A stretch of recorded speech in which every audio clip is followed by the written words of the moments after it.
Hello सीमा, मैं रुचि बोल रही हूँ। हाँ रुचि बोलो, आज तुझे मेरी याद कैसे आई? नहीं, याद तो तुम्हारी रोज़ आती है डियर। तू तो मेरी सबसे अच्छी सहेली है।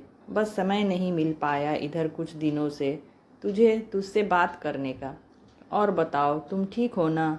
और प्राची कैसी है? अपने ससुराल में खुश तो है ना? अरे काहे का ससुराल, जब शादी ही नहीं हुई तो? शादी नहीं हुई मतलब? तुम घर आओ तब बताती हूँ सब कुछ। अभी फ़ोन रखती हूँ। ठीक है, घर में मेहमान आए हैं अभी। ठीक है, okay, bye bye, see you. Phone रख कर मैं सोचने लगी कि आखिर ऐसा क्या हो गया जो शादी नहीं हुई। सीमा मेरी कलीग थी। पहले हम दोनों एक ही ऑफिस में काम करते थे। वहीं मेरी उससे मुलाकात हुई थी। धीरे धीरे हम दोनों में अच्छी दोस्ती हो गई थी। दोनों एक ही शहर में थे तो आना जाना भी होता रहता था। फिर उसे दूसरी कंपनी में जॉब मिल गई तो हमारा रोज़ का मिलना बंद हो गया था। हाँ, फ़ोन पर उससे बात होती रहती थी। कभी कभार आना जाना भी होता रहता था। अभी 10 दिन पहले ही तो वो मेरे घर आई थी अपनी बेटी की शादी का कार्ड देने। बता रही थी कि अगले हफ्ते शादी है। कितनी खुश थी कि उसकी बेटी की शादी इतने अच्छे घर में हो रही है। लड़का बेंगलुरु में मल्टीनेशनल कंपनी में जॉब करता है। लाखों में सैलरी है। अपना फ्लैट, गाड़ी, सब कुछ है। मेरी बेटी खूब खुश रहेगी वहाँ। बताते हुए उसके चेहरे से खुशी साफ झलक रही थी। ये तो बहुत खुशी की बात है, बधाई हो तुझे। लेकिन ये बता, तूने लड़के के बारे में, उसके घर वालों के बारे में सब अच्छे से पता कर लिया है ना? सारी जांच पड़ताल करके ही अपनी बेटी ब्याहना? हाँ बाबा, सब पता कर लिया है। वैसे भी लड़के के पिताजी मेरे भैया के सीनियर हैं। भैया भाभी उन्हें बहुत अच्छी तरह से जानते हैं। काफ़ी आना जाना है उनका मेरे भैया के घर। भैया ने ही यह रिश्ता करवाया है। सब उनका जाना समझा है। लड़के को तो भैया बचपन से जानते हैं। अच्छा, तुम आना ज़रूर। अब मैं चलती हूँ। हाँ हाँ, मैं ज़रूर आऊँगी, कहकर मैंने उसे विदा किया। पर शादी के 2 दिन पहले मेरे ससुर जी की तबीयत अचानक से बहुत ख़राब हो गई थी। उन्हें एडमिट कराना पड़ा, तो इसलिए शादी वाले दिन मैं शाम में ही उनके घर गई थी और शगुन और आशीर्वाद देकर जल्दी ही लौट आई थी। क्योंकि मैं पूरी शादी तक रुक नहीं पाई थी, इसलिए मुझे पता ही नहीं था कि आखिर क्या बात हुई जो शादी नहीं हुई। इसकी वजह जानने की उत्सुकता बढ़ती जा रही थी। दूसरे दिन रविवार को ही मैं उसके घर पहुंच गई थी।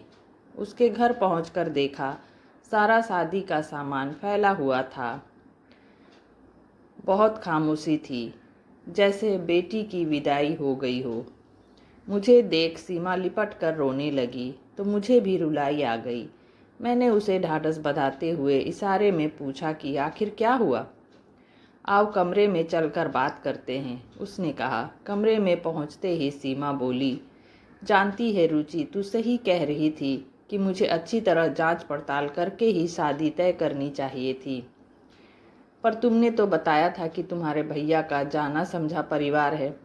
फिर क्या हुआ? ये रिश्ता तो तुम्हारे भाई ने कराया था। हाँ, भाई ने ही तो धोखा दे रखा था। लड़का ड्रग्स एडिक्ट था। वो किसी कंपनी में जॉब भी नहीं करता था। पूरा आवारा और बदचलन था। एक बार जेल भी जा चुका है, डकैती डालने के केस में। फ्लैट, गाड़ी की बात सब झूठी थी। वो तो भला हो मेरे देवर और उनके मित्र का।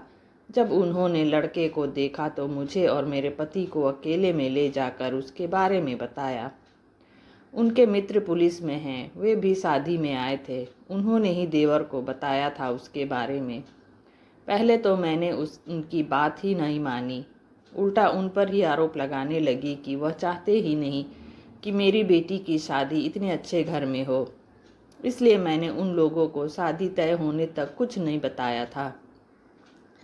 तब उनके मित्र ने हमें सारी सच्चाई बताई।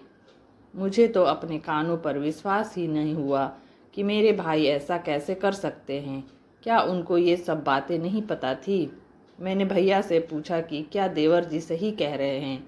तो कहने लगे कि ये सब तो इस उम्र में लड़के करते ही हैं, शादी के बाद सब ठीक हो जाते हैं, और फ्लैट गाड़ी का क्या है, वो तो जब चाहे खरीद सकते हैं। तब हम लोगों ने उसी वक्त शादी न करने का फैसला किया, पर लड़के के परिवार वालों ने काफ़ी हंगामा किया था। फिर मेरे देवर और उनके मित्र ने मामला शांत कराया और बारात वापस ले जाने को कहा। खैर बात बिगड़ न जाए इस डर से वे बारात वापस ले गए। पर तेरे भाई ने सब कुछ जानते हुए भी ऐसा क्यों किया? मैंने पूछा। प्रमोशन के लिए। उनका प्रमोशन उसी सीनियर के हाथ में था और उनके बेटे के लक्षण के चलते कोई अपनी बेटी देने को तैयार नहीं था। इसलिए मेरे भाई ने मुझे धोखे में रख ये रिश्ता तय कराया था कि अगर उनके आवारा बेटे की शादी मेरी बेटी से हो जाएगी तो उनका प्रमोशन तो उनको करना ही होगा। मैं हमेशा से अपने ससुराल वालों को ही गलत समझती थी, पर अब ये एहसास हुआ कि हमेशा ससुराल वाले ही गलत नहीं होते हैं। अगर उस समय मेरे देवर ने सच्चाई ना बताई होती और शादी के समय हुआ बवाल ना सुलझाते तो क्या होता? आज उनकी वजह से मेरी बेटी की ज़िंदगी बर्बाद होने से बच गई। उसकी बात सुनकर मैं सोच रही थी कि क्या सगा भाई भी ऐसा कर सकता है? इतना बड़ा धोखा, वो भी अपनी बहन के साथ, कि उसकी बेटी की ज़िंदगी ही बर्बाद हो जाए। तो दोस्तों, यह एक छोटी सी कहानी आपको कैसी लगी? उम्मीद है अच्छी लगी होगी।